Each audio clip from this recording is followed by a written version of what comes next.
பாப்பா இலங்கையை பார்த்துட்டு இப்ப சொல்லணும் தெரியுதா இல்லைன்னு தெரியுதா? அதான் ஸ்ரீலங்காவோட ஸ்டார்டிங் பாயிண்ட் டவர். தெரியுதா? இங்க தெரியும் சொல்லுங்க. பாப்பா தெரிஞ்சா குட். இப்பதான் தெரியுதா? நீங்க ஏமாத்த முடியாது, பொய் சொல்ல முடியாது. வரலாறு என்னவோ அதைத்தான் சொல்லுவான். சொல்லுங்க வரலாறு.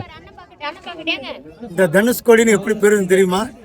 அயோத்தியிலிருந்து ராமர் தனுஷ் அடித்தனாலதான் இந்த ஊருக்கு பேர் தனுஷ்கோடி. இங்க இருந்தா ராமர் பாலம் போட்டு இலங்கை போயிருக்காரு. அது நான் சொல்லலை, நாசாவில் பார்த்து மேப்பில் போட்டிருக்கு ஆடம் பிரிட்ஜ். அதுக்கப்புறம் தான் இங்கே மோடிஜி ரோடே போட்டிருக்கு.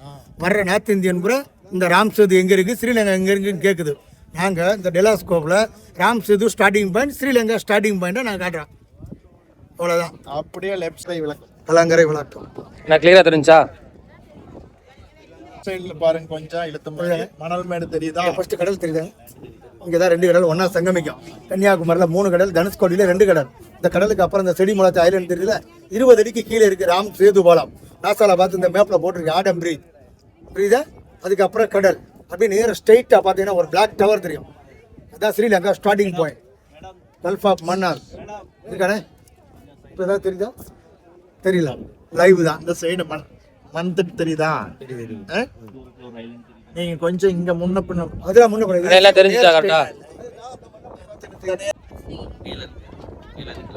ஸ்ரீலங்கோட பாடல் ஸ்டார்டிங் பாயிண்ட். தனிப்பினாலாம் யார் போச்சுனாங்க பாடல ஒரு பாயிண்ட். இது பக்கத்துல பாப்பா தெரியுதா? தெரிஞ்சா பாப்பா இலங்கையை பார்த்துட்டு இப்ப சொல்லணும் தெரியுதா இல்லைன்னு பாப்பா என்ன தெரிஞ்சு? தெரியல. ஃபர்ஸ்ட் கடல் தெரியுதா? அதுக்கப்புறம் ஒரு லேண்ட் தெரியுதா?